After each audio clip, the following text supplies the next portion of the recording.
welcome everyone, and thanks for joining us for the Leveraging the SBA 8A program. Susan and I are very excited to host an amazing and engaging panel session with our special moderator, Tim Jeffcoat, with the SBA Houston District Office, as well as our 3 small business panelists that are a part of the 8A program. And the 8A program is a robust 9-year program through the federal government to help firms owned and controlled by social and economically disadvantaged individuals. The 8A program is an amazing and valuable tool for these types of small business owners. And you've got to have been in business for at least 2 years, and most importantly, are interested in expanding your footprint specifically in the federal marketplace. The 8A program offers unique and valuable business assistance. It's important to know that the 8A certification, just like any certification, doesn't guarantee you a contract, but it's a very dynamic tool to capture new federal opportunities. And Tim and our 3 panelists are going to go into granular detail about their experience in the 8A program, how they got their certifications, and most importantly, how it has pivoted their business.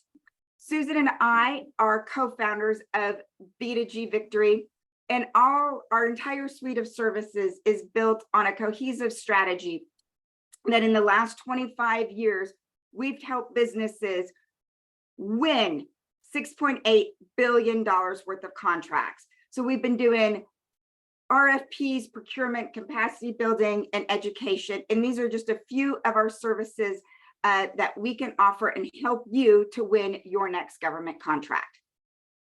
We're supported by a team at B2G Victory, and Emily is going to drop all of our information in the chat. We want to continue the conversations with you on social media. We want to help you grow. We want to help you find out about other opportunities, find out about other events and other training very similar to this one. And this is going to be an engaging session. We've got these great panelists that are open and transparent and want to share their experiences with you. So make sure to drop your questions in the chat. Put your questions in the Q&A box. And then go ahead and put your contact information in the chat. You never know whether you're going to need to be on a joint venture, a subcontractor, or even a prime, or you know someone who knows about another opportunity, not only in the federal space that we're going to focus on today in the 8A program, but there are government opportunities on the local sector, the county sector, the city, and the state. So make sure to use this also as a networking opportunity, even though it's virtual. So we're going to use 90 minutes of your time today, and we are very fortunate and appreciative of that. But most importantly, as you go through any networking opportunity or any educational opportunity, it's not only your time today, but from what you've learned today, those actions and how you're going to turn them into success. So we want you to focus on maybe 2 or 3 takeaways that you can take immediate action on next week, maybe something that you can work on in Q2, 3 or 4 takeaways in Q3 and Q4. So take all of this knowledge that you're going to gain from Tim and our panelists, and how are you going to incorporate that into your business strategy, into your business growth plan, so that you, just as they are, can be successful in growing your business in the government space. So our moderator today is Tim Jeffcoat, who's the district director here with the Houston office with the Small Business Administration. Our first panelist is Spurgeon Robinson. He is the founder, president, and CEO of MPACT Strategic Consulting. Joining us also today is Repka, who is CEO of Neutral Posture. And our final panelist is Dr. Srini Neralla, who is managing principal of SIA Solutions. I'm going to turn it over now to our moderator for our time together, Tim Jeffcoat, District Director of the U.S. Small Business Administration. Well, thank you, Julie. Good afternoon, everybody. We're just tickled that you're here. We're going to try to do a really good job to help you understand what 8A is all about and how you might be successful with it. You see, I've got some really great panelists here. I also want to thank Susan Repka, and Emily in the background has done an amazing job. So if you're at home, and she's doing wonderful things to make this work for us. Go ahead and get started. First, I want to give just a little bit of quick background. This 8A program is pretty terrific. But what you should know is that the federal government is required to make sure contracts are available for small businesses. And the United States government buys more of everything than anyone. Last year it was $100 billion worth of things and services. Here in Houston, for small businesses, just here in Houston, 1.47 billion just in this area. So if you're thinking about 8A, one of the things you're going to think about is going even outside of Houston, because the contracts with the federal government are everywhere. One of the ways to get into some of this business and one of the ways to be successful is to get a certification. You'll hear people talk to you about, hey, you should get this certification or that certification. They're tools to help you get contracts. Of course, today we're focusing on 8A. As Julie said, 8A is intended to be up to 9 years. If you qualify for it, if you get in, guess what? Here in Houston, you're going to work directly with people on my staff on your business. They're going to be with you through that up to 9-year period, pursuing contracts, learning things, and growing your business. Our goal is that you come into it as a good, strong business, and you leave it as a killer business that's really capable of continuing to grow, generating generational wealth for your family or selling it to somebody, but really making a difference for you in your life. So that's just a quick little, leaving out lots of details. It's just a quick little overview of what a 8A is. It is a wonderful opportunity. So let's get started. I want to ask our panelists to introduce themselves. So you heard about me. I'm Tim Jeffcoat with the SBA here in Houston, Texas. We're responsible for 32 counties of Southeast Texas. Just, the Houston area is just part of it. But in this area, you might be surprised to know that 99.5% of all the businesses here are small. And there's about 800,000 of them. So we're pretty busy trying to help as much as we can. I've got a great team. Every year we do over 1,000 events, things just like this, lots of other things, to try to help small businesses. So you'll get this information later, but if you don't know much about us, you want to go to our website, you want to get connected with us. We're on social media. We're doing things every single day to help small businesses. So now we'll start. I'm going to start with Spurgeon. Spurgeon, can you just take a couple of minutes, tell us about you, tell us about your business, and I'm going to ask you, I hope you got my email, I'm going to ask you to give us your professional wrestler name. We're going to use that today as we go through this event. Yes, thank you, Tim. Appreciate that. And yes, my name is Spurgeon Robinson, President and CEO of MPACT Strategic Consulting. We've been in business approximately now about 16 years. Our anniversary was actually February 3rd. So any present gifts will be accepted. Yeah, thank you. But our firm has grown over time, and we have been in the 8A program now approximately entering our 5th year. It's been a very successful program for us overall. Our firm specializes in emergency management and disaster recovery, also compliance and monitoring, and also training and curriculum development. With that, our firm has grown from its humble beginnings of 1 staff members to over 60 current FTEs and a host of other contractors we use as well. So the 8A program has benefited us a lot in the sense of us being able to leverage it to get into, for example, FEMA headquarters and do training curriculum development as a sole source firm, and also allowed us now to also explore other opportunities teaming with other 8A and small businesses too. And that's been a very successful path for us as well. So as I mentioned, being a part of a firm, it's focused in a very what I call niche, but very growing and very strategic area of homeland security and emergency management, disaster recovery. We've had projects that also relate to COVID, but also hurricanes and other storms, other natural threats as well. But that's our overall portfolio. And my wrestling name, I'm gonna use one of my kids, my friends teach me as a super Spurgeon, and that's who I am, the Spurgeon.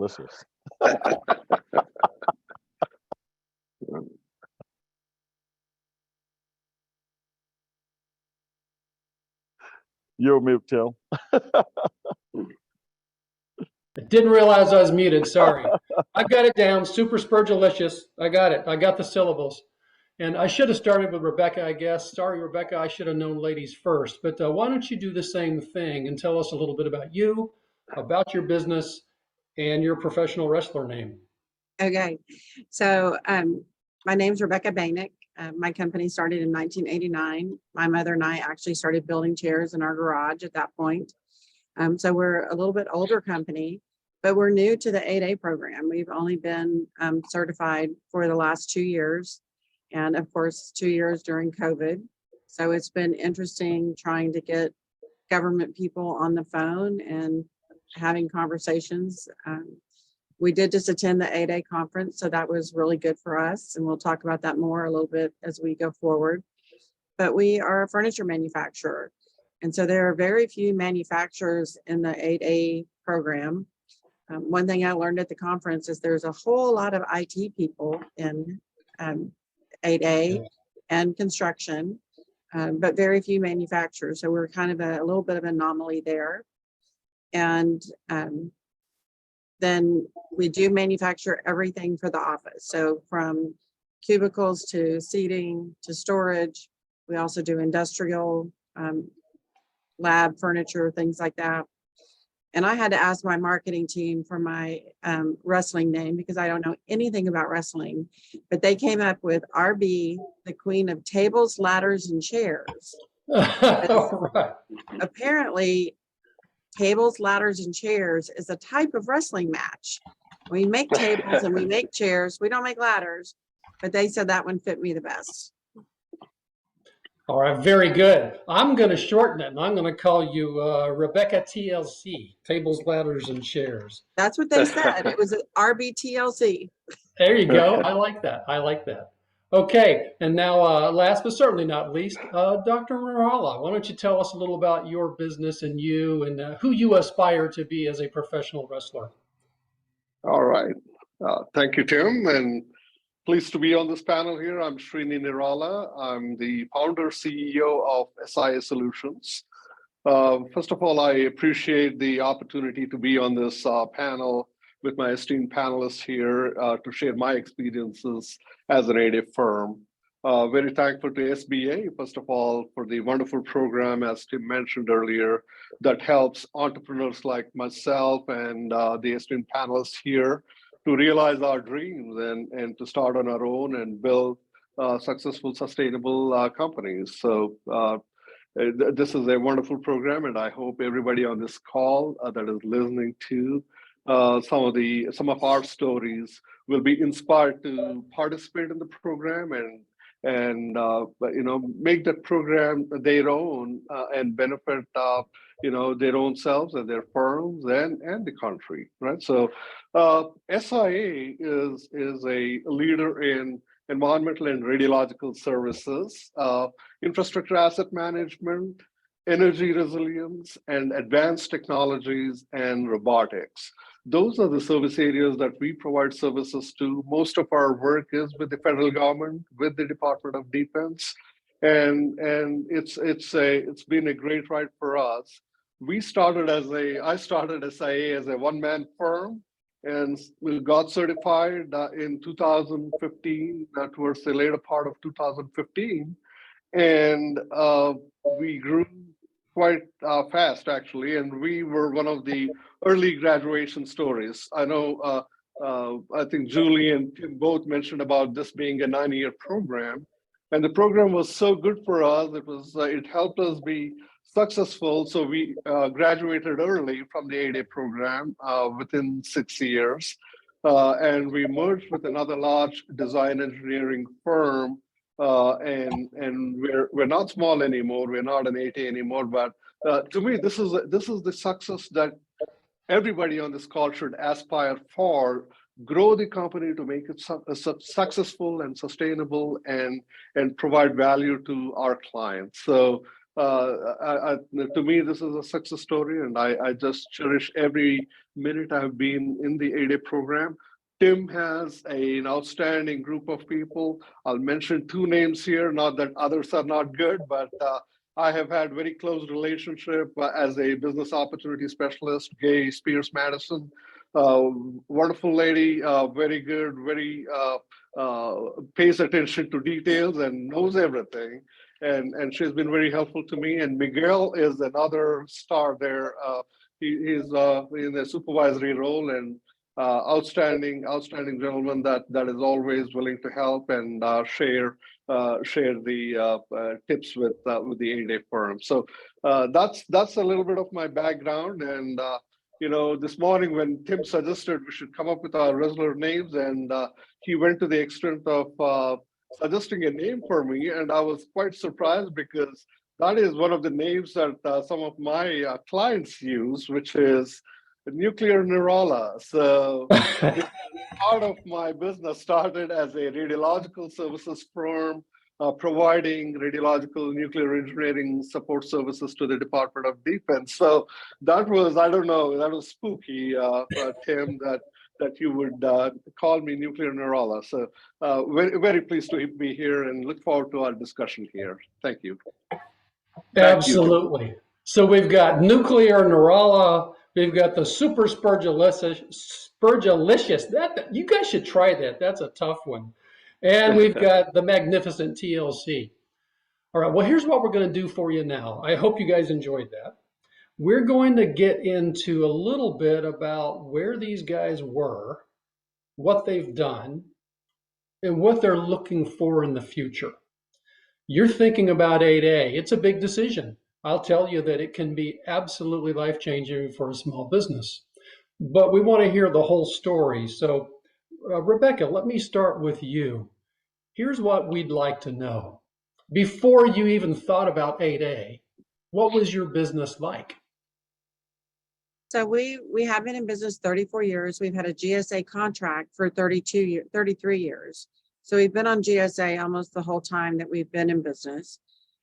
We've always been woman-owned. And so a lot of times we tried to use the woman-owned set aside, the EDWSB set aside. And it really wasn't something that a lot of contracting officers understood how to do or really were comfortable with. And that's one of the reasons why, even after all these years, we decided to go after the 8A sole source option and the 8A certification, because we really felt like we needed another way of being able to compete in our industry. There are so few small businesses in our industry now and there's only one other woman-owned manufacturer and no other 8A manufacturers. They're wholesalers, but not manufacturers. So we really thought this would be a true advantage for us to be able to have a certification that was very unique to what we did, and to truly be the sole source, to be the only one that offers what we do. Okay. Now, how old are you? You said 34? 34. 34. Now, as I recall, you did some changes in the way your business is owned and structured, right? Yes. So when we went through the 8A certification process, it was an 18-month process. And part of that is because we actually went public for 4 years, from 97 to 2001. So we were the only woman-owned company to ever trade on NASDAQ or any public stock exchange, because most of the time you have to give up controlling interest to be a publicly held company. But trying to be able to explain to the SBA how we went from having all of these shareholders to merging them out and getting it back to where it's just me and my mother and my sister as the shareholders. Our application, I would imagine if you stacked up the paper, probably 5 feet tall, just going through and explaining all of that. And so if you're going for certification, I recommend that you don't wait till you're 32 years old to do it. and that you don't have 4 subsidiaries that you have to explain, and that you don't own part of another company that you have to explain. So make your process really simple before you get ready to go in for certification. Very good. All very useful information. Spurgeon, what was your business like before 8A? All right. Yeah, thank you. Similar. So we were a small business. So we were only at that point about 8 years old, roughly, or say, or probably a little less, or more about 10 years in. My business initially started more or less as an LLC that I was using to contract myself through initial services. So the reality is about 2014, really poured everything into the company and started building our business, hiring staff. And then we looked at the 8A business opportunity as we were doing a lot of federal, state, and local work through our disaster recovery arm, and looked at every opportunity where we can accelerate the business, every opportunity where we have certifications that would help us to grow the business, and that would be unique for us to actually use as a leverage tool. And so that's where we looked into the 8A process. We had heard a lot about it, and we thought that'd be a good fit for us because of the fact that we were seeking to grow in the federal space, one, but also the fact that using this tool that was available to us would help accelerate our growth and help us to win government contracts.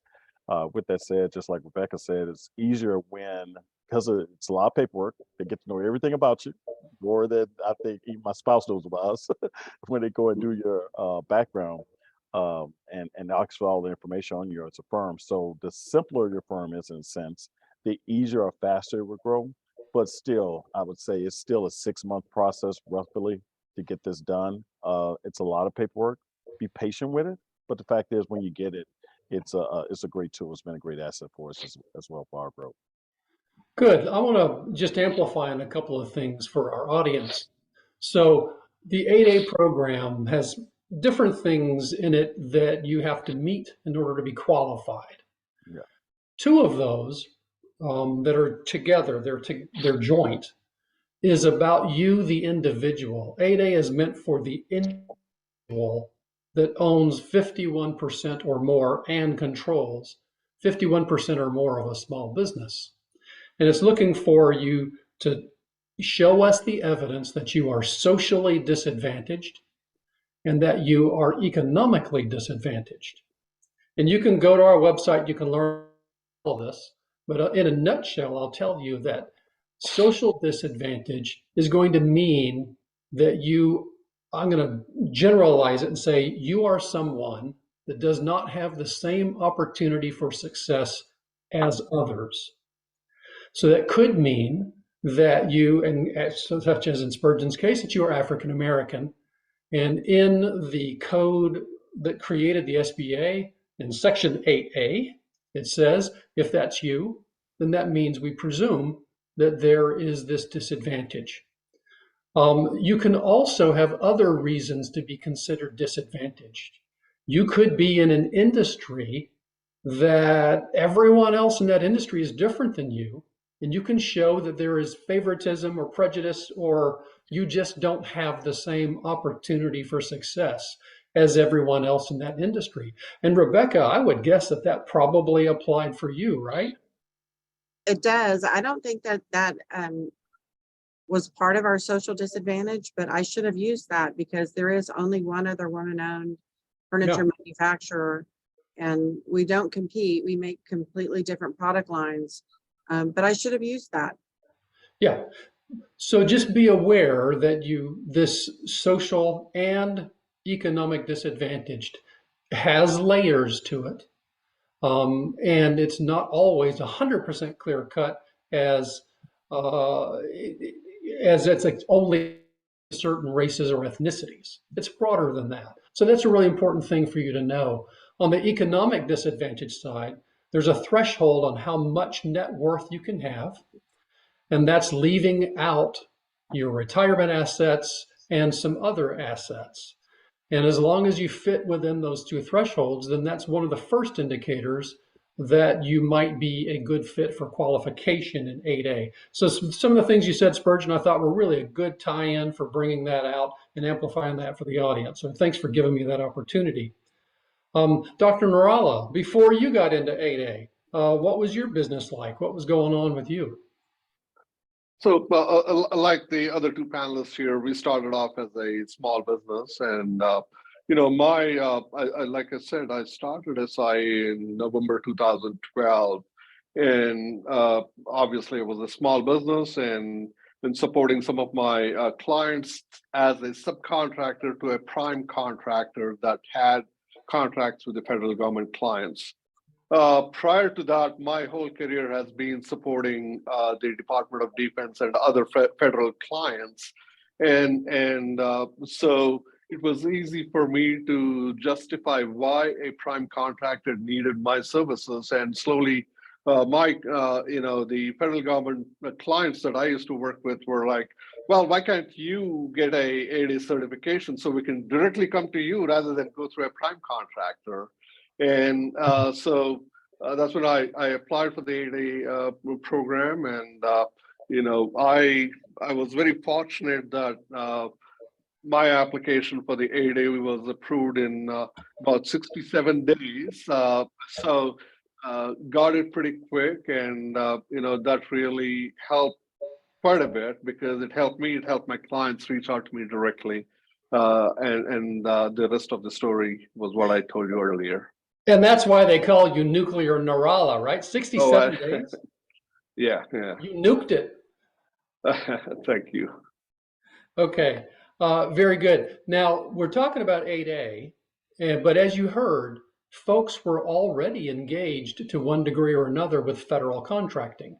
So you don't have to have one of these certifications to start in federal contracting.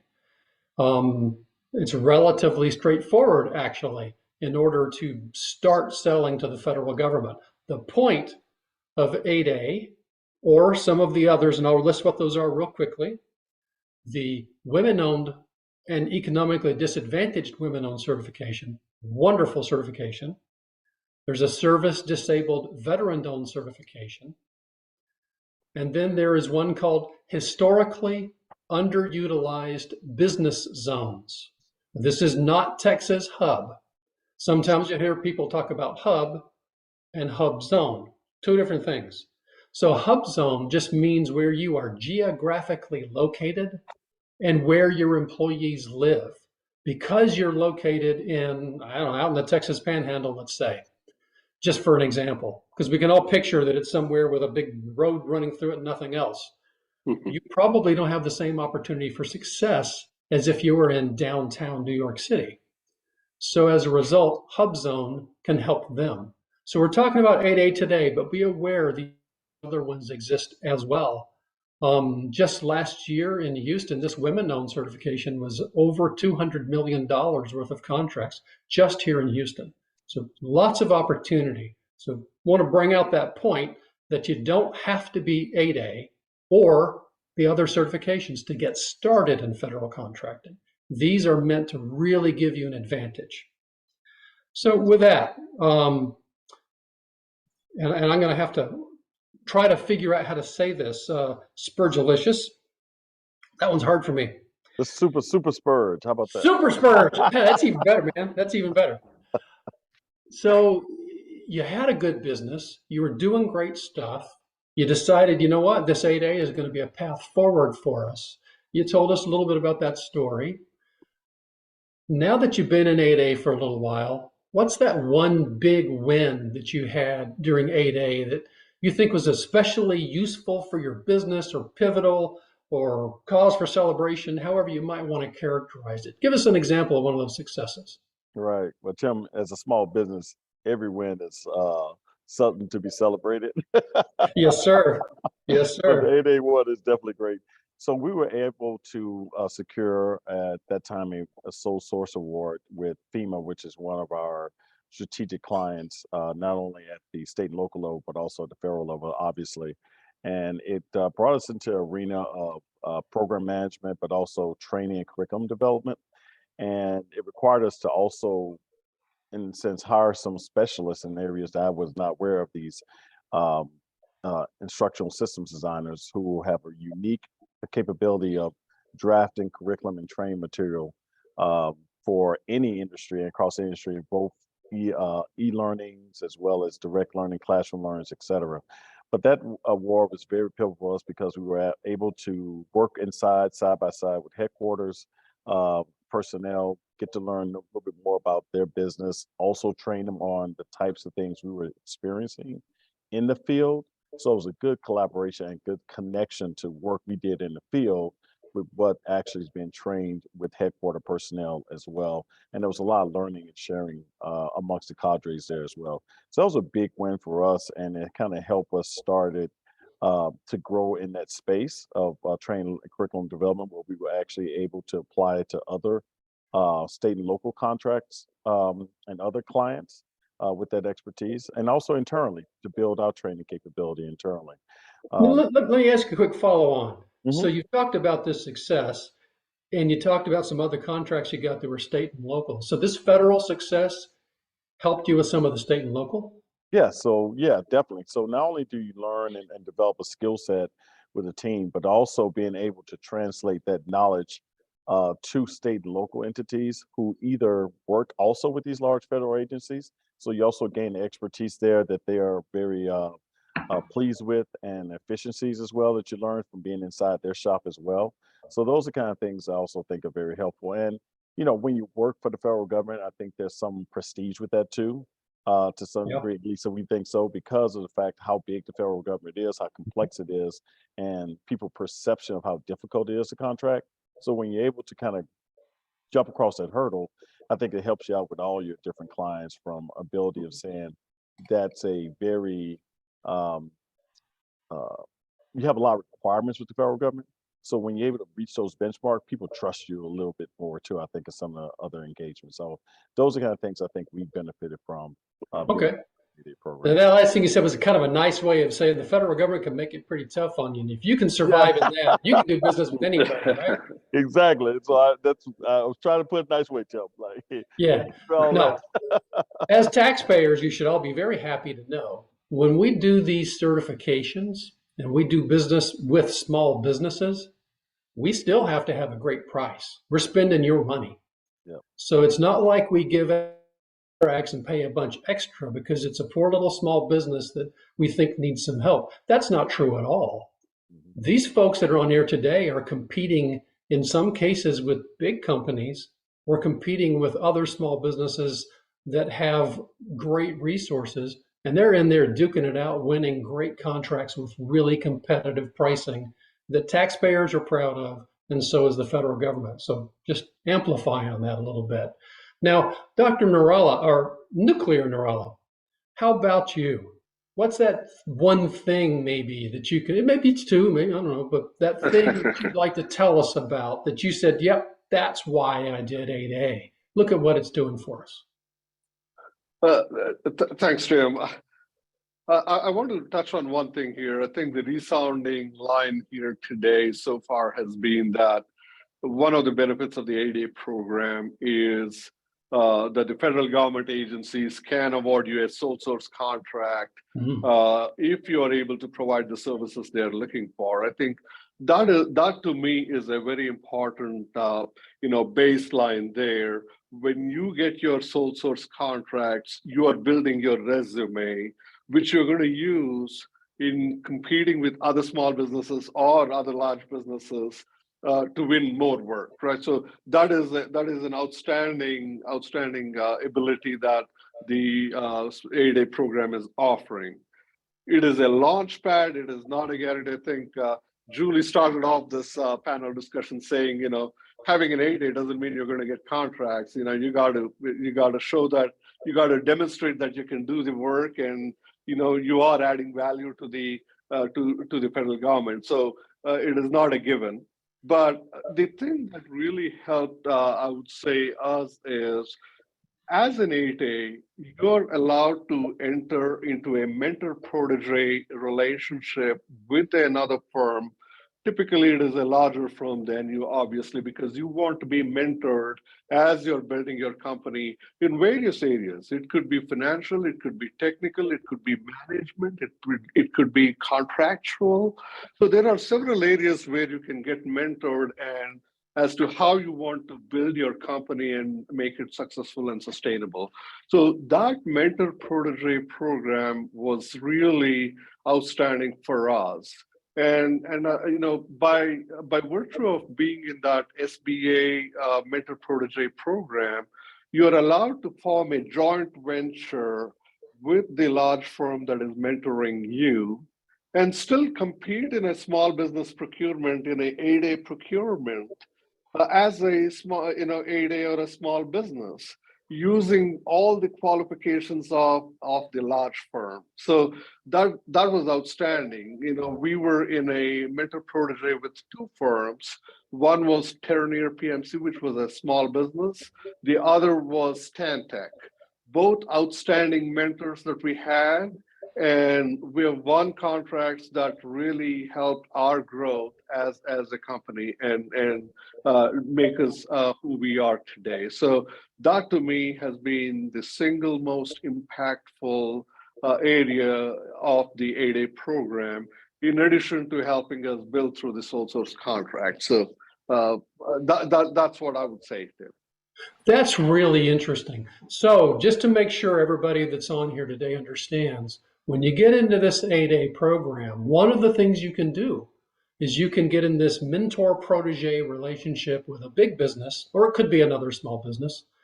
And as Dr. Neralla said, in all different varieties of ways, or for all different reasons, whether it's technical or project management or whatever it is. And that in turn can both open doors for both of you, and it adds your capabilities to their capabilities, making the joint venture even more formidable. And that creates some interesting opportunities, as you've just heard. So that's terrific. Thank you very much for sharing those details with us. Now, for the, I keep changing it, magnificent TLC, Rebecca. Now, you mentioned that you started 8A at the beginning of the pandemic. It was hard to get your 8A moving. Government agencies weren't being terribly responsive because they were all busy with COVID and this, that, and the other. So what's it been like for you in those 2 years? What do you think is your big success? So one of the things that happens in our industry, most, like if you go to an Air Force base or any installation that's out there, especially in our space, they don't have somebody who's in charge of furniture, because furniture is something that they buy sporadically. So it just gets assigned to somebody. And so the way that we've been successful is to go and find the person that it's been assigned to. One of our most recent jobs, it ended up being a colonel who's a fighter pilot who somehow or another got assigned furniture. He knows nothing about furniture. He doesn't know anything about how to procure furniture. And when we explained this process to him, that he didn't have to develop an RFI or an RFQ, that he could just place the order with us, exactly specified the way that he wanted it. And it was for a very secure facility.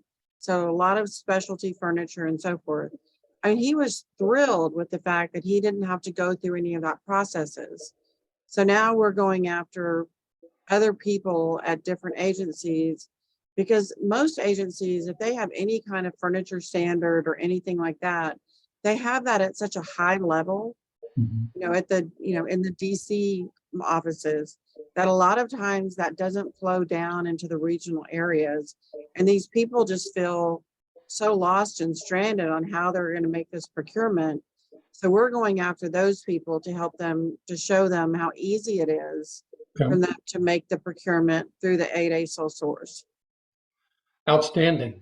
Yes, particularly in the first 4 years of 8A for our audience, as you've been hearing some of this from the three panelists, there is the possibility that the federal government can directly issue an award to you for the right reasons.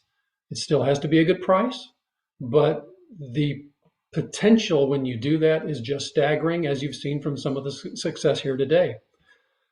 Super. Thank you for that. Can I add one more thing? Yeah, absolutely. Please do. One of the things I really learned at this 8A conference is that there are so many big contracts that are being let to construction companies that are complete design build.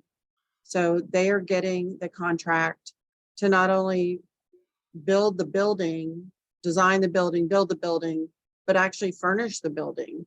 So I think are going to end up with 2 or 3 really good relationships out of the 8A conference, where we will be the supplier of the furniture on the design build side. And again, we're similarly situated. We're both 8A, so that makes it easier for them to include us.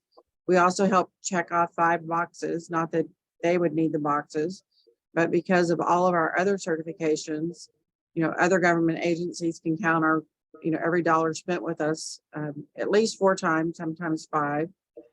So really it's a networking thing, and we hadn't really thought about spending a lot of time with the subcontracting issue, but because so many of these construction contracts are now going design build, they've got to buy that furniture somewhere. I'd Right. rather them buy it from me than buy Right. it from somebody else.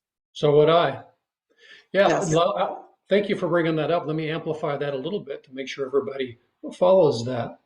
So when you're 8A, the idea is you're going out bidding on opportunities, or you're talking to agencies doing some of these directed acquisitions that we talked about, which means they give the order just straight to you. There's another great path, which is subcontracting, which is what Repka is talking about, that when this construction company gets a contract to build a building for the federal government, they also have to furnish it with furniture. So why shouldn't it be Rebecca's furniture? And that's a really good path for some businesses. A little bit more to clarify on this. Once the contract is let, one of these larger contracts, let's just say for the sake of argument, it's $1 million contract to somebody to do something for the federal government. The federal government will tell them they have to subcontract a certain percentage to small businesses. So there's always an opportunity for growth by developing a relationship with existing people in the industry that are doing a good job selling to the federal government, getting contracts, because they're going to have to subcontract to people like you. And that's yet another way that this can really help your business grow. Now, a quick question for the 3 of you. Do any of you have an office in Washington, D.C.? No. We do. It's in Alexandria, Old Town Alexandria, Virginia, which is basically right there. So we call that our DC office. Yeah. Okay. Yeah, we actually have one there as well, but we do have a business development specialist that is based out of the DC metro area. Okay. Now, for Dr. Neralla and Spurge, does that mean that that's really made a difference for you in being able to get business? Do you think you could be just as successful without, or what do you think? I can go first. You can be just as successful without, but it's just the convenience. The clients, a lot of times, the federal government clients would prefer coming to our offices because the meeting spaces are plenty, and it's much easier for them to come and talk and not be disturbed. So that was the convenience. That is always a convenience, but really, it's not mandatory to have an office there. Yeah, also I echo 2 points to that. One is that it was convenient for the client to come to our office, essentially. So I don't know why it was more convenient coming to our offices versus trying to meet on site there. So that was a benefit, that the client could come to our office and meet with us as well. And actually they preferred that. That's the plus of that. So we had a FEMA contract. We were definitely co-located there with them. I do think it's a benefit to have someone in the DC area. And I'll speak from the professional services side. I'll speak from the side a little different. I think there's a couple of industries that don't necessarily have to be in the DC area that can be more successful. But we find that because of the fact of what we do from professional services side, it's non-engineering, non-construction. We're more consulting, program management, staff augmentation. to be able to meet with the cores and to meet with the client per se, when there's opportunities available to do that, participate in industry days. So we believe it's advantageous to have boots on the street, not only for us, but also for our teaming partners that we may be looking at, or other subcontractors and vendors that may need to be local. From our business, it makes a difference, I think, to be in DC. I believe when you're in construction or in IT, there's a lot more flexibility for you not to be inside the corridor. But from our perspective, we have, I think it's more important to have someone local. Okay. So Yeah, Tim, if I may, Yeah. I may add just one more point here. I think I concur with everything Spurge mentioned here. The one thing that I would say is, I think most of what Spurge said and what I have said is all pre-COVID. Now we are in a different era post-COVID, right? So a lot of the federal government staff are not going to their offices. They're all working from home. They all got used to, like most people got used to working from home, and it's still working. Everybody's happy with that, and they're able to be productive. So some of our offices that are located closer to the client locations, we're not meeting as often, our clients as often as we used to pre-COVID. So that is something to factor in. But again, I would say, but I'm in engineering and sciences, providing engineering and sciences services to the clients. We don't necessarily see that, you have to be close in DC here. Okay. Yeah, I actually was going to follow up on that, as whether so I don't go to my office maybe once a week. I'm almost never in the office any longer, the physical office. So I'm a virtual person. I'm completely portable. I can work anywhere. So I was going to ask you that question: has that affected it? And thank you for jumping in and going ahead with that idea. So what's next? Rebecca, what's next with you? Now that you've got that bit of success you told us about with 8A, you got 7 years of your 8A left. Well, actually, we got one more because one of the NDAAs extended it, so you got an extra year. That's right. Because of COVID. So we still have 8 more years left. One of the things that we did at the 8A conference is we met with a tribal organization, and they do a ton of work that is design build. And because of the non-manufacturing rule, they really are excited about working with us, because they had before just been providing product from large manufacturers. And in October, they can't do that anymore. So now they'll be able to buy all of their furniture through us, and they buy a ton of furniture. So it was actually the best conference I've ever been to. And I highly recommend it, because I think that one contract alone will help us to double the company just with that one contract. Outstanding. So let's talk about that for just a quick minute. So these 3 folks have gotten into the 8A program, and they told you about this thing called an 8A conference. So this happens periodically, and when it happens, it's an annual event normally. And you heard that both Spurgeon and Rebecca were there, and they were able to network with other small businesses, many of them, maybe even all of them, 8As, and find areas that they could work together for growth. There are going to be the officials from the SBA that work in the 8A program, and it gives you an opportunity to meet them and talk to them and interface with them. And then the really smart large companies that need good relationships with the 8As for those big contracts they get, I told you about, that then they have to subcontract, they're going to be there too. And it's going to give you an opportunity to meet with some of those. So we try to create resources and avenues once you're in the program that let you continue to explore and expand. And it's wonderful to hear that your time at the 8A conference was good. I got a quick question though. Was it bad that it was when it was? I'm sure New Orleans was really busy at that point in time. That was Mardi Gras, wasn't it? Well, it's horrible. Almost. Super Bowl, and then Valentine's Day, you couldn't get a reservation. Yeah, but it was a great conference, and I was really shocked at how many small businesses were making deals to work with each other. Yeah. And that, so they're your competimates, not your competitors. That Oh, I they're- like that. these are people that you're going to go into business with. And it was happening all around me all 3 days. Right. Yeah, I totally agree. I mean, timing is, it wasn't the best being over Valentine's Day, but typically it's around this time anyway, so we get used to it. I've been to a couple in the past and they all been successful. This one was sold out, just to tell you how much interest there was in participating. The speaker and the learning events were really good as well.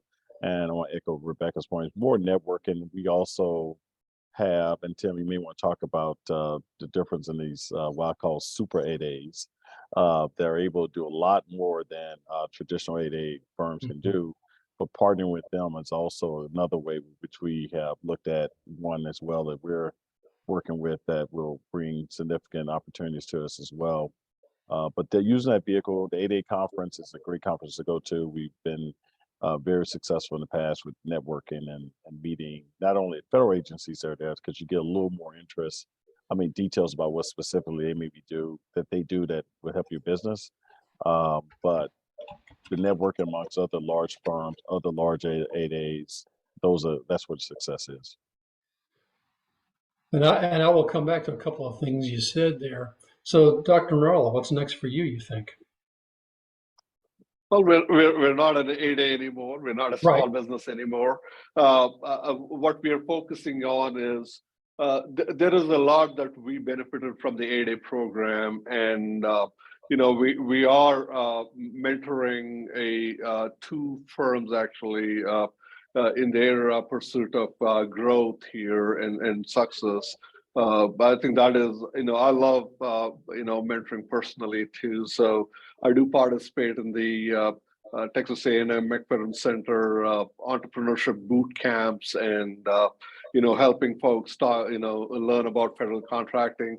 In fact, B2G, Susan and Julie were part of the mentors there at this McFerrin Center entrepreneurship boot camp for veterans. And so I think that is where my focus is on mentoring smaller firms and partnering with them. And we did enter into a SBA mentor protege with an 8A firm and with a small business, and we are pursuing that angle and helping them grow in the areas that they want to grow. So that's what we're focusing on right now. And this is a great thing for you to bring up, because we talked earlier about how great it is for an 8A to be able to do this mentor-protege relationship with a large business to help them grow. And now Dr. Neralla has a big business that's helping 8As in a mentor-protege relationship. So he did it forwards and he's doing it backwards. Spurgeon, what's the future hold for you? What are you looking at coming up? Yeah, so we have about 4 years, I think, left in the SBA with the additional year that Rebecca mentioned. And so we're looking to build our portfolio within the federal government, quite honestly, and with some of the networking that was done at the conference. And I think looking at teaming opportunities and joint ventures with some of these larger 8A firms, I think say super 8As, but also some of the other contractors that would help us get more opportunities through the 8A vehicle itself. So looking for a good growth there, looking forward to engaging more of the federal government as well. We think that with the Infrastructure and Jobs Act that's coming out, there's a lot of opportunity for us to grow our business. Outstanding. Tim, So can I add something? Please. Something here. Both Rebecca and Spurgeon mentioned about attending the 8A conferences and building relationships with some other 8As or small businesses or large businesses. I think that relationship building is probably one of the most critical aspect of being successful as a small business, as an 8A. So you don't have to wait until you get your 8A certification. I think you need to start today building the relationships with, if you are in an 8A, you're obviously going to pursue work with the federal government. You need to build relationships with companies that are currently doing business directly with the federal government. Start selling your capabilities and get some work and show that resume that you have worked for a specific contract, and build relationship with the federal government client that you're working for. And you don't have to go behind your prime contractor's back. You just show that you're doing a great job, and automatically the relationship grows. And once you do that and you have an 8A, it gives an incentive for the federal government client to directly reach out to you and give you the work. So to me, not just the 8A conferences, any place where you have the ability to build relationships is what you need to focus on. Because 8A is now 10 years, but those 10 years will come and go quickly without you getting a single contract if you don't start building the relationships, and if you don't start doing the right thing for your company. Yeah, thank you for bringing that up. We are about to go into that, but I'll tell you what, I'm going to just amplify on that, and then we'll go into it anyway. In my years in the SBA, working with people that have gotten 8A certification, have pursued federal contracting, et cetera, the number one thing they say is make absolutely sure the day you are certified that you're ready to do business, meaning you know who to talk to, you have the relationships, you've already been talking to some of those agencies, because your first 4 years are intended for you to launch. They're intended for you to really grow. So if you got an 8A certification today and then you started figuring out who you're going to start selling to in the federal government, you may lose those 4 years and you cannot get them back. Yeah. You don't get a do-over. This is a one-time thing. So both to Spurgeon's point and Dr. Neralla's point, when you get this, you want to be 100% ready. And there's lots of ways you can go about doing that. Let's talk a little bit, though, about the application process itself. We won't bog everybody down with a lot of details. We all know that means you've got to submit certain documents to the SBA. We're going to look through those documents and we're going to say, are you the right one? Is this intended for you? Do you meet all the qualifications? And believe it or not, there are people that try to get 8A and they aren't supposed to get it. So we have to look for that. So yeah, you heard that it's been as short as, what was it, Nuclear Neralla, 64 days? Yeah, 67 days, yeah. 67, 64, what's 3 days between friends? Yeah, 3 days, yeah.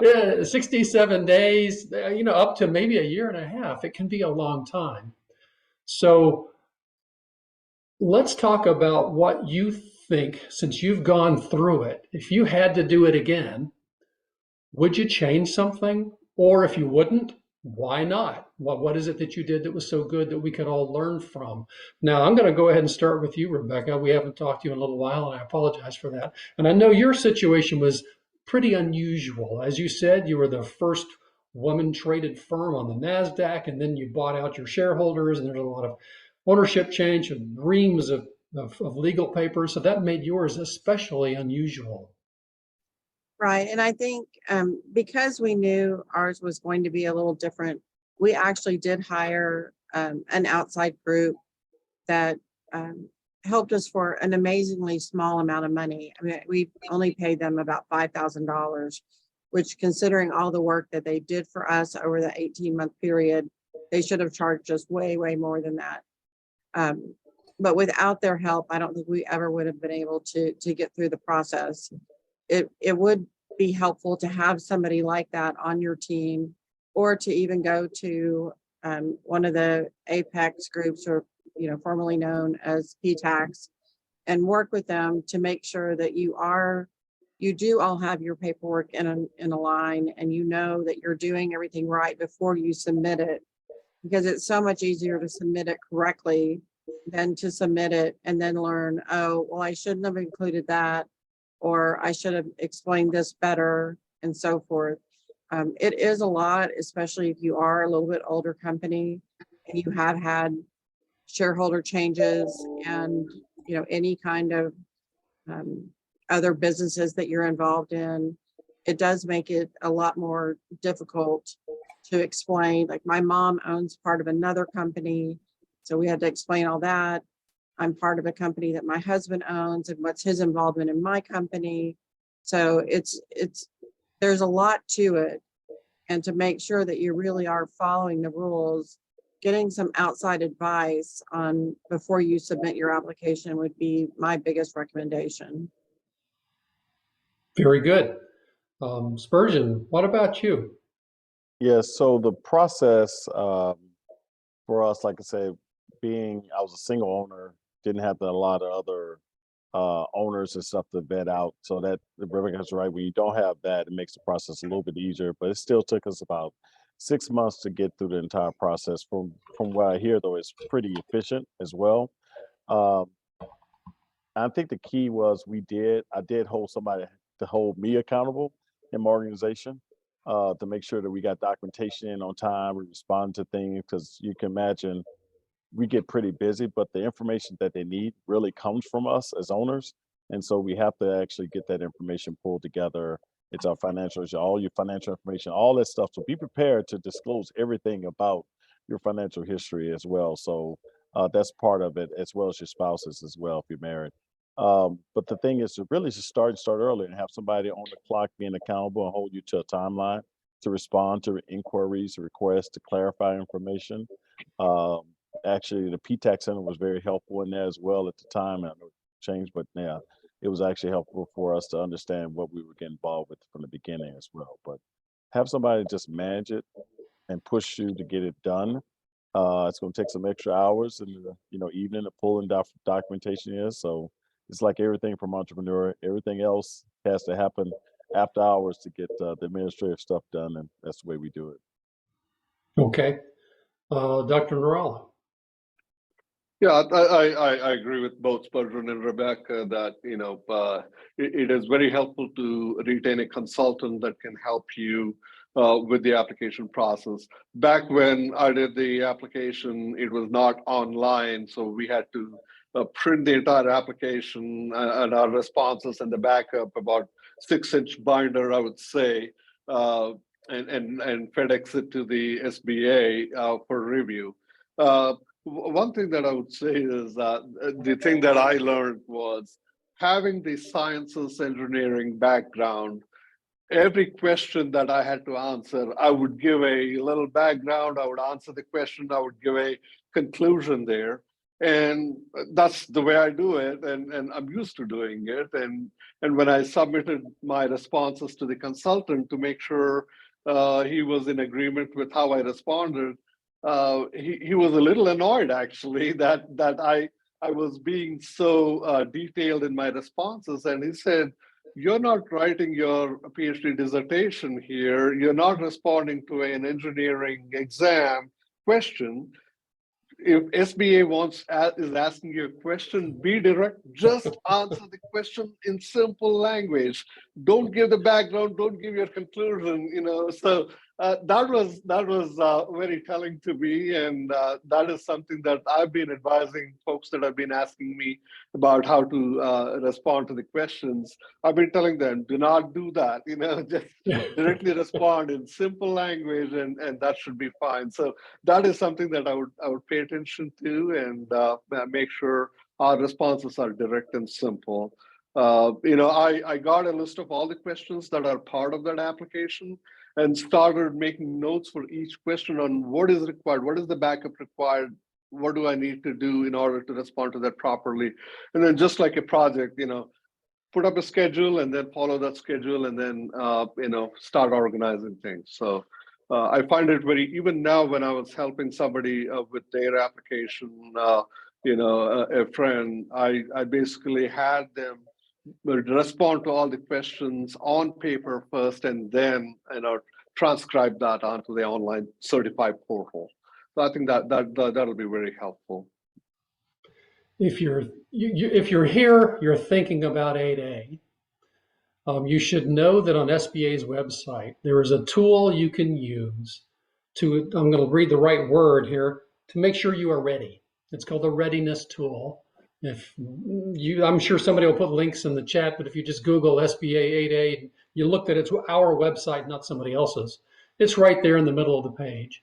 And it's a good gauge for you to go in and answer a few questions and have it tell you whether you look like you're ready. Now, we don't really know if you're ready. You know if you're ready, but with the caveat, as we mentioned earlier, that, and I think all three mentioned, you want to be already with relationships and networking in the federal space. You want to understand who you might be talking to and what agencies you're going to get your contracts from before you get into 8A. That's another aspect of readiness that's important. But, finally, we're approaching the end. We're not to the end. We're approaching the end. Let's do one last question for you guys, and we'll take some questions perhaps from the folks that are online.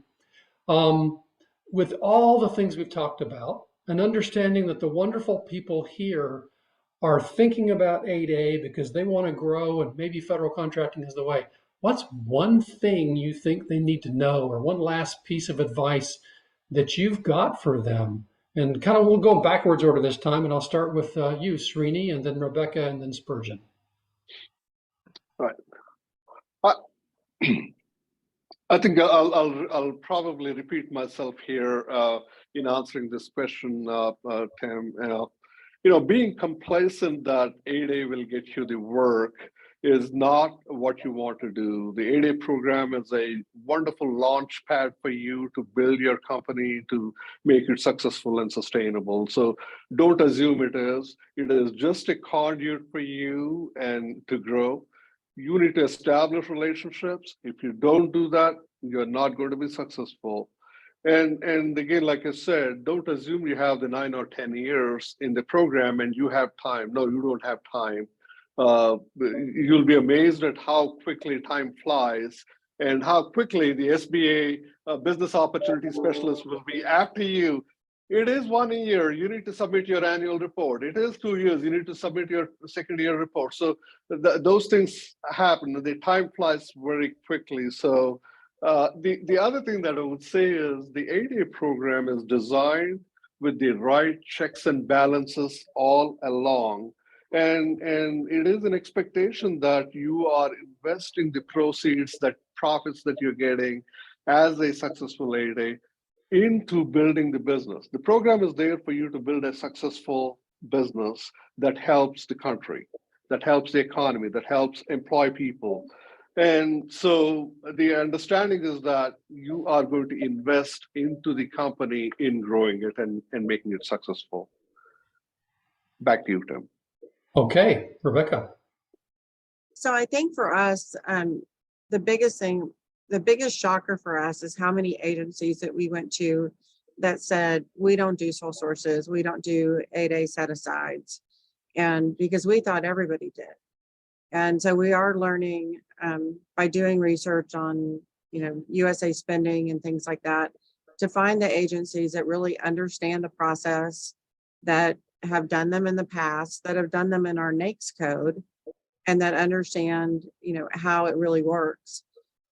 There are a lot of contracting officers that are afraid of getting pigeonholed. They think if they put something into the 8A category that it has to stay there forever, as opposed to just that one procurement has to stay there forever. It has to stay in the 8A.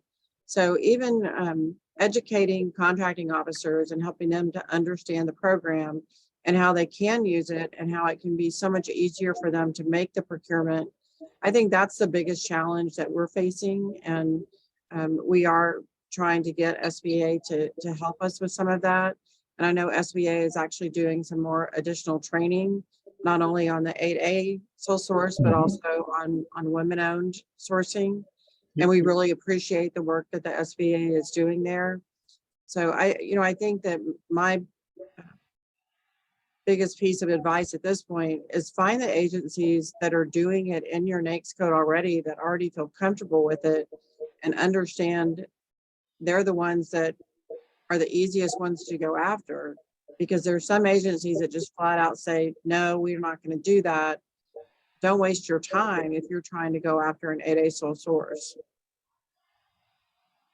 Great. And then last but not least, Mr. Robinson. Right. So I agree with, of course, both Rebecca and Srini's observations as well. For us, I think it's important, or different twist on it is, continue to build relationships and agencies that are your primary customer, because that's where you're going to actually be able to fulfill a need for them eventually, even as an 8A. So still try to source those. And also look for an agency too that you can provide services to that maybe it's not meeting their 8A goals or small business goals as well. You can get that information too from your SBA counterparts, and that may be helpful in trying to provide something that they're looking, it's a two-way street. They're looking to find 8A partners and small businesses to contract more with, and you're of course a vehicle for them to sole source. Another thing that we've always pushed at that, and this goes back to relationships too, finding relationships with larger partners that are contracting with these agencies that can push contracts to possibly sometimes an 8A sole source in that agency that is acceptable for doing that, acceptable doing business like that. That's helpful as well. And also when we submit proposals and stuff, we quite honestly ask those agencies, even if it's a small business set aside or a large procurement, hey, you know, you could go 8A with this, and we're an 8A firm, and you can sole source or at least make this 8A competitive. So those are things that, you know, you got to do the business development piece of it. You got to market it. I agree with totally what Srini said. It does not give you automatic contracts. 8A does not mean somebody's about to flood your door with here's a contract, here's a contract. No, you have to still market, still work, and develop a business and continue business development activities to get these types of sources and awards. Super. I'm going to just do a little bit of follow on. So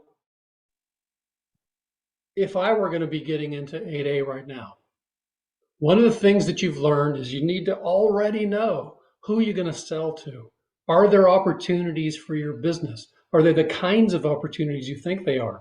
Are they subcontract? Are they straight 8A set-asides? Are they competitive opportunities? What are they? And you're wondering, Tim, how do I find that out? I'm glad you asked. One of the ways you can do that, you heard USA Spending. Another way you can do that is a database called Federal Procurement Data System, FPDS. You'll get this information, but you can go find those online. You don't have to pay anything to use them. And if you spend a little time with them, you can find out which agency out there or agencies buys what you sell. You can find out how much they pay, which location of theirs is issuing those contracts. And ultimately, you can drill down to who do I call so that I can talk to them about developing a relationship with this agency. That information is out there. You got to go find it, but it's sitting there waiting on you. Another thing that you may want to do is you may want to find out somebody that can help you with this 8A application process. You've heard that there's some things to be done along the way, records to gather, etc. And they're going to share with you, Julie and her team are going to share with you some resources that can do that. We've talked about what's called the Apex Accelerator. Some of you may used to heard them called PTAC right here in Houston. They're completely free. They receive a grant from the federal government to help you look at things like certification.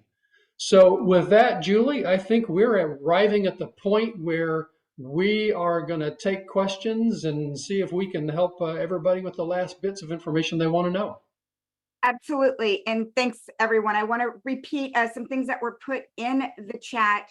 There is a recording of this entire session. It will be posted on our YouTube channel. Give us about a week to edit it and get it posted up as well. An added bonus for being an attendee to the session, you will get the transcription from the chat that'll have all of the links, FPDS, USA Spending, the MI Certified tool, the link to the 8A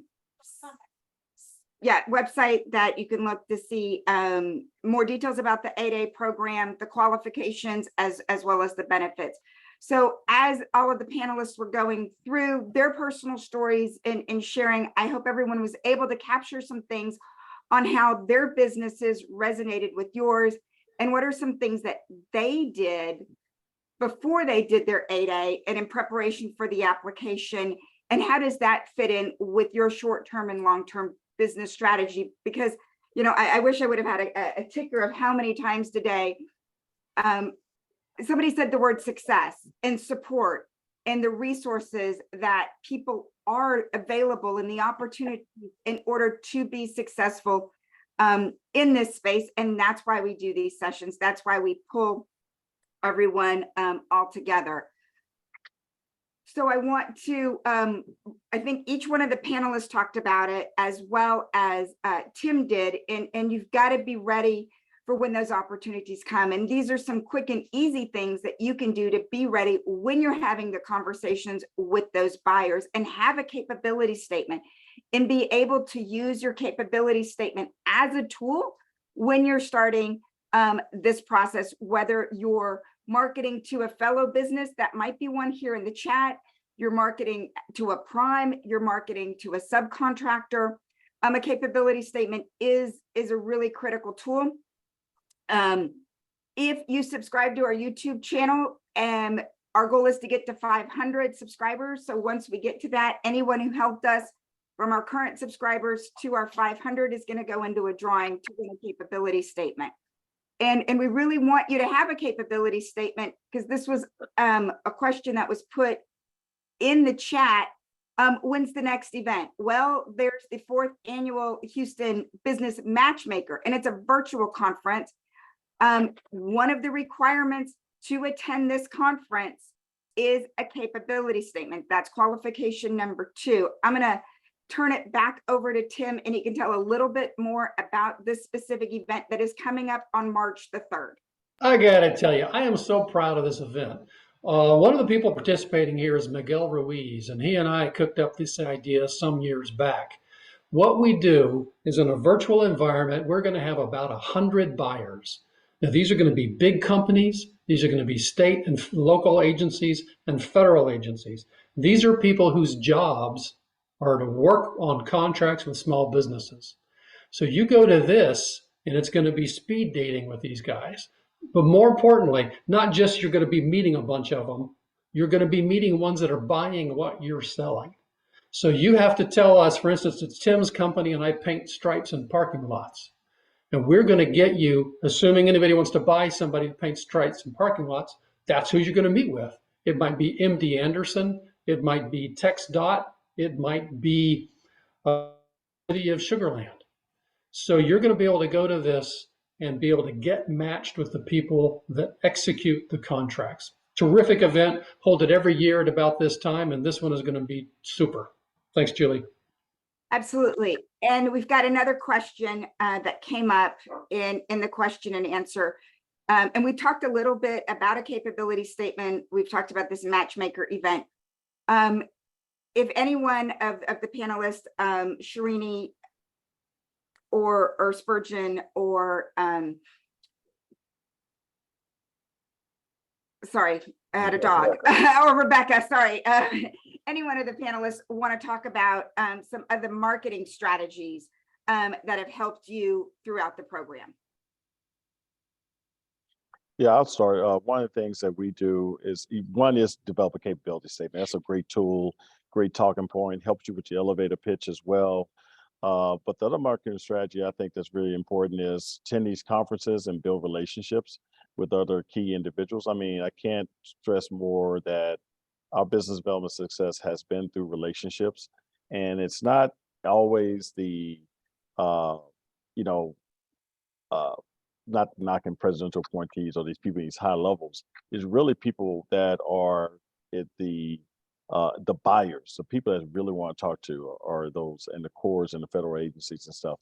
Build a relationship with them because they're making the decisions on the purchase, and that's who you want to get to. So part of our marketing strategy is to be prepared with our capability statement, with the elevator pitch, but more importantly, know exactly what you're selling and who you're selling it to, so that you're not, fumbling around with an idea or trying to figure out, how can I match what I do, what they do? No, figure out and focus on what you do well, and then find the right agency and great department that will buy your services.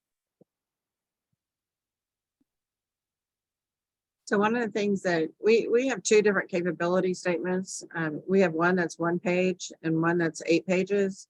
And we have found that there are some agencies that if you send them the 8-page one, they just automatically throw it in the trash. So we actually try and attach both of them a lot of times when we're sending information out, because sometimes they just want the one-page one that just gives them the basic information. But we have so much information to share that we don't feel like a one-page capability statement really tells our story. And so we do try and provide them with both, just so we can give them more information about the company. But again, it really is a matter of not only what you know, but who you know. And these events are the way that you really get to, form these relationships. And this group that we're working with on this tribal group, it's because there's a gentleman that I've been doing business with. I've been teaming with him for 25 years with 4 different companies that he's worked for in the past. And he retired from the furniture industry and went to work for this tribal group doing all of their furniture. So it's because I've had a relationship with him for so long that automatically made us his #1 choice when we got to this conference and he realized that we were 8A. So it is about showing up and meeting these people and being persistent. And you have to take no for an answer a few times, but eventually, hopefully, they'll change that to a yes. Very well said, Rebecca, actually. If you're in this, participating in this panel discussion and listening to, all the wonderful suggestions that everybody gave, you are a small firm, very small firm, and you're aspiring to be an 8A. You don't have a whole lot of resources at your disposal to spend on marketing, and you don't need to. I think the money that you want to spend on marketing is exactly what Spurgeon and Rebecca said. Go meet with the end client and present your capabilities. Typically, most federal government agencies have a small business deputy or whatever they want to call it, a small business representative that handles the issues related to any small business procurements, whether it is a sole source or a competitive set aside 8A or a small business procurement or a woman-owned business procurement. So go meet with a small business deputy, talk to them, tell them you would like to do a brown bag presentation and present your qualifications, leave a copy of your capability statement. One-page capability statement is plenty. If they need more information, they'll come back and ask for that. And I've seen some good ones. Even B2G has some real good templates that they have used, and they've done some real good ones for some of my friends from my Goldman Sachs cohort. So I've seen those, and I think you need to start there. Print out a one-page design and print out a one-page capability statement. Go meet with the small business deputies. Go meet with the end clients, and present your qualifications. Tell them what you can do, what you cannot do. You don't have to be doing everything. Tell them what your niche is and let them come to you and ask if they need anything more than that. I think relationship building and going and talking to people and presenting your calls is probably the best marketing that you can do for yourself and for your firm. Back to you, Julie. Got a few more questions in the chat.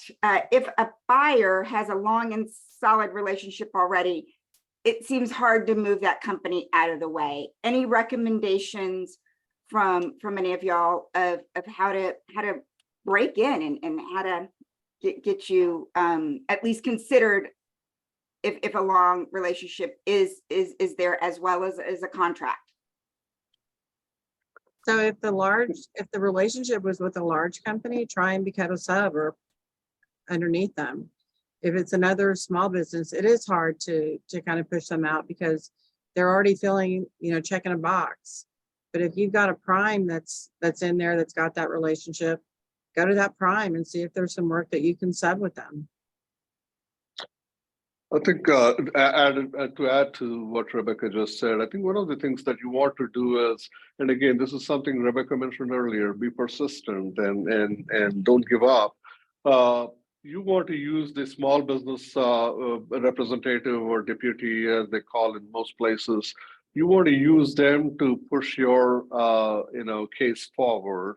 because they cannot keep giving the work to the same contractor over and over and over again. So your small business deputy for that agency will push for creating some diversity in the contractors that they go to. So I think you need to be persistent and try to push and request an opportunity for you to showcase what you can do. Once they taste what you can do, and assuming it is good, they'll come back to you again and again. Yeah, to add on to what Srini said, in the federal space, it depends on what's being purchased. It depends on the contract. But if it's services, which is a lot of what we buy, there's an expiration on that contract. And there are plenty of times when the incumbent bidder cannot bid on the new one. It has to be somebody new. So there are provisions in there to allow that to happen. But, I know an 8A firm that was doing very well for themselves. They really wanted a particular contract at an agency that they did business with. It was already in the hands of another firm for 5 years, so they bought them. That was one way of doing it.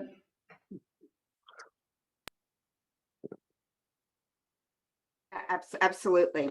Absolutely. We've got another question about how do you find the primes?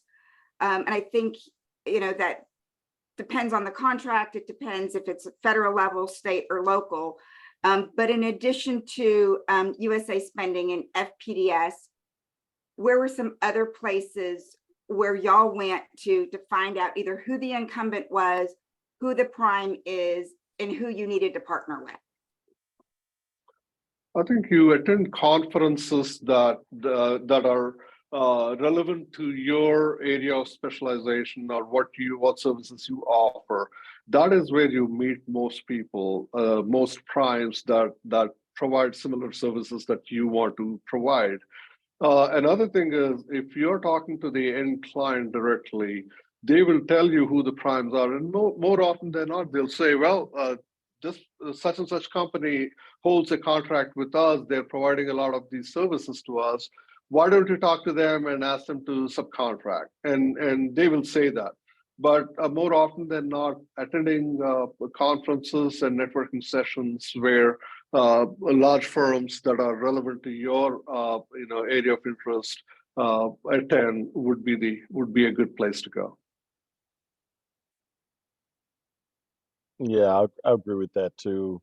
And Nuclear Neralla is right in the fact that this is such much transparency in contracting. You can get that information either through SAM searches or if you have CRM tools like they're out there in federal space, there are a couple that'll actually get the information. So it's not hard to figure out who the current prime is. But going to these events, meeting new primes that are bidding on this type of work, let them know who you are. They'll also come and source you too. That's one of the reasons why I really like being in government contracting. There's no other industry that is transparent. You know who your competitors are, you know who your friends are, you know who's got what, where you know how much they got paid, what their pricing is to help you position to see if it is even the right move for you. And I think it was Repka, you commented, who's your friend on this one is going to be your partner on this one, or that's going to refer you to somebody else if they can't provide the contract or if they need help supplementing it. So I think that's one of the really cool things about doing work in the government space. So we're going to shift from marketing and relationships to kind of some legal type questions that have popped up regarding if I have a DBA, can I get my 8A? Can I get my SAM registration, or does it have to be an LLC? I'm going to ask that question with the caveat that I am not an attorney. I do not try to be an attorney. Tim, do you want to take that one, or Miguel? Ask that again, Julie. Regarding the legal structure of your, if Miguel were available, I know he would have comments on that. It really is irrelevant what your legal structure is, but part of the assessment that the SBA makes of the business is your viability. Are you profitable? Are you a company that is poised for growth And if we do this for you, this 8A, if we approve you for this, then are you going to be successful? And a sole proprietor, a DBA, is probably not the ideal legal structure when you're going to start going into this avenue. I know Spurgeon's a CPA, so I mean, he's thinking all kinds of things right now. So it doesn't preclude you from it, but I'm not sure most businesses would say if you're a sole proprietor that you want to get into federal contracting. It's probably worth looking at the legal side of that question and the tax implications of how you should structure your business. And Miguel, I see Miguel's hand raised, so we'll pass the baton to Miguel. But I agree, you know, the federal government has to be risk averse, and you've got to be able to scale accordingly and have the capacity to do that. So does your business have that? Do you have the 2 years and the proven record to be able to do that? And Miguel. Yes. Well, good afternoon, everybody. Over here at the USA Galveston little today session, Spurgeon was, I saw him earlier. Wanted to just convey, if you remember our old buddy Valerie Coleman, from the get-go, she reminded everybody, when you boil down every regulations, policies, procedures in government contracting, it boils down to 3 tenets. The contracting official is charged with spending taxpayer dollars to fulfill the requirements such that is a quality product or service delivered on time and at a competitive price. And that's what you need to strive for, because then everything else is gravy. But if you can't demonstrate that value to the federal procuring entity or to the large prime, then that's a non-starter. That's why you don't continue in the conversation. So as I tell small businesses, and Spurgeon and regular will tell you, it says you need to keep in the conversation, and this is one of the ways you can do that through 8A. But we tell you, okay, hey, those rules and regulations for 8A were written 70 years ago. Things have changed since then. In the Houston area, I'm not sure, I might be listening in, but is it that, you know, we've got the Corps of Engineers Galveston, which is dredging. We've got Johnson Space Center, which is putting somebody on Mars or back to the moon or back to the space station. And the VA, which means you need to be a veteran to start with, okay? So I tell people, I says, you're going to have to take the fight to somebody else's backyard. So get prepared, get in the hip pocket of an APEC advisor. They're going to alert you to, you know, what's out there and then how it's being bought, and then get you prepared for it. You know, leverage out through our office, you know, all the lenders, because you need to your financial capacity, all the surety entities if you're in construction for bonding. So leverage out everything, get you better prepared so that you hit the ground running. As Tim said earlier, that's the key right now. On day one, you're gobbling up as many sole source contracts because you've already laid the groundwork and made the overtures to those buying offices that they're ready for you to get 8A so they can just start handing you contracts left and right. Wow. That's all I have for now. Miguel, I think that's a great way to start wrapping it up. I'm going to let each one of our panelists have some closing thoughts, and then we'll end with Tim with final thoughts and comments for our time together this afternoon. And we'll start with Rebecca. Any closing thoughts?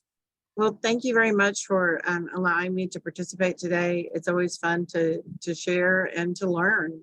And that's one of the things I did. I learned a lot today as well. So thank you for having me. And my contact information is in there. If anybody has any questions, let me know, and I'm glad to help. Spurgeon. Yes, same thing. Thank you all for participating, and for those aspiring 8As and also just small businesses out there. Keep up doing what you're doing well, build your relationships. But there's a ton of resources, not only on this panel, but through the SBA. Miguel, who, like I said, I run to everywhere. So make sure you find Miguel, because he knows everybody and he's everywhere. And so he's a great resource for you as well. But you have a ton of resources here, and of course, B2G as well. So use these resources, and it will help you out tremendously, no matter if you go for the 8A or not. There's so many different resources that can help you grow your business. Dr. Neralla. Yeah, again, same here. Thank you so much for participating in this panel discussion. Hope you found it helpful. as entrepreneurs wanting to be an 8A, you all have taken the most important step here in building a future for yourselves and those who are working with you. And I think the only thing I would say is, you got to surround yourselves with a supportive network, higher quality staff that will support you in your company culture, in your company's values and vision. And you have to surround yourself with a network of individuals and resources that will guide you through the whole process. I believe that patience, perseverance, positivity, and persistence are very important in helping you succeed in what you're about to do. Best wishes to you all, and hope you all are successful and build great companies that will support our nation. Thank you. Thank you. Thank you. And our amazing moderator for today, Tim Jeffcoat. Thanks, Super Spurge, the fabulous TLC, Nuclear Neralla. It was fun. I tell you, you've heard a lot of stuff. Now you just need a little time to process it. You've got great resources here in Houston that can help you. You heard about the Apex Accelerator. Obviously, BTG is here. You've got wonderful resources right on the SBA website, like that Am I Ready for 8A tool. So process this information. If you still think this is right for you, then it's time to start putting together a plan. And we're ready to help you when it's that time. Well, thanks everyone for your time. Thank you for joining us. Like I said, the chat notes will be emailed to all of the attendees. The video for this session will be posted on our YouTube channel. We hope to see you at a networking event, at an educational event, or on another webinar very